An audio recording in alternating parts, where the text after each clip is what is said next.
Now, in this book that Allah blessed me to write, this is part 1 of 3 parts, titled Obeying Divine Commands Toward Understanding the Polygamous Marriage of the Honorable Louis Farrakhan, the Messiah.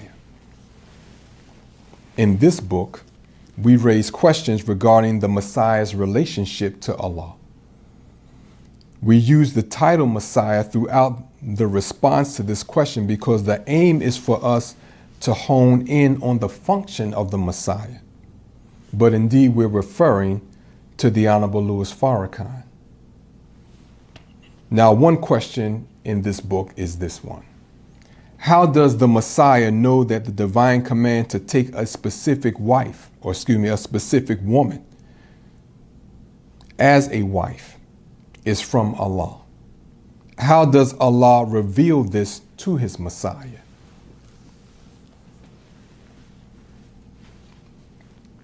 Well, if you're responsible for defending the domestic life, then you would need to consider this question, wouldn't you?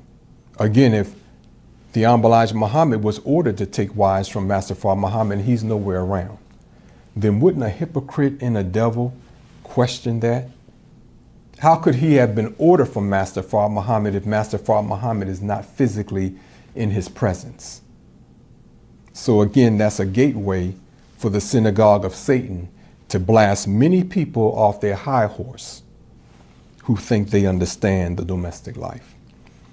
Let's continue with the response we have in this book.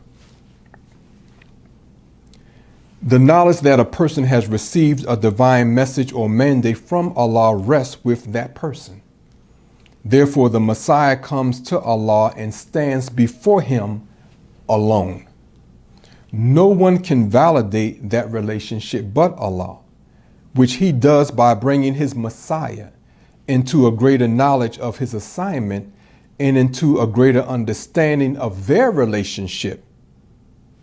In the Holy Quran, it states, when the hypocrites come to thee, meaning God's messenger, they say, we bear witness that thou art indeed Allah's messenger.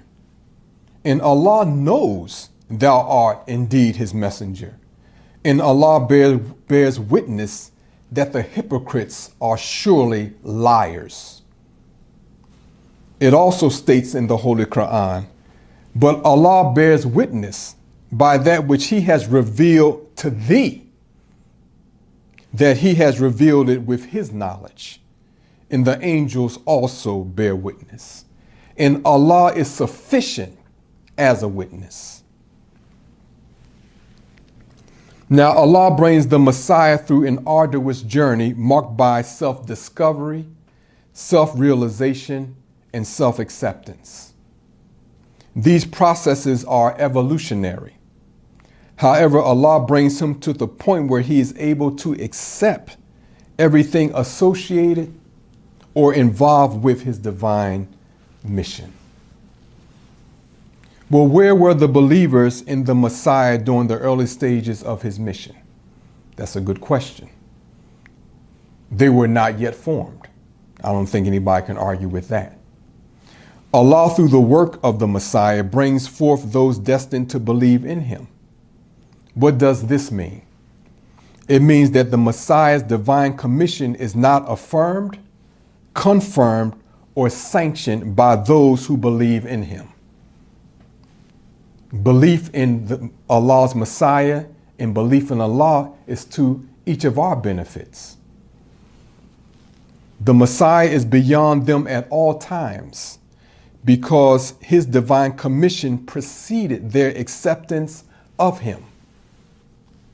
He is responsible for bringing them, meaning the believers and others, into the light of Allah. And this is indicated throughout the Holy Quran.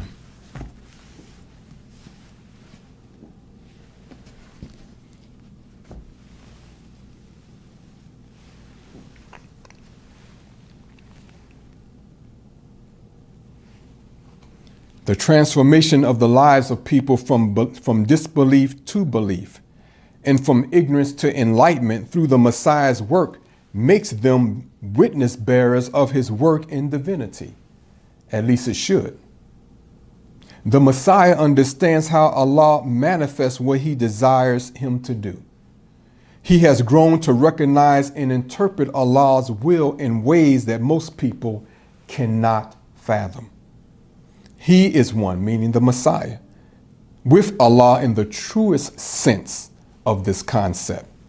Therefore, he understands the value and necessity of Allah's mandate regarding his domestic life, as well as all other requirements that Allah imposes on him. He knows, the Messiah, that these divine commands are absolutely from Allah. This means that the divine command to take wives is not given in a vacuum.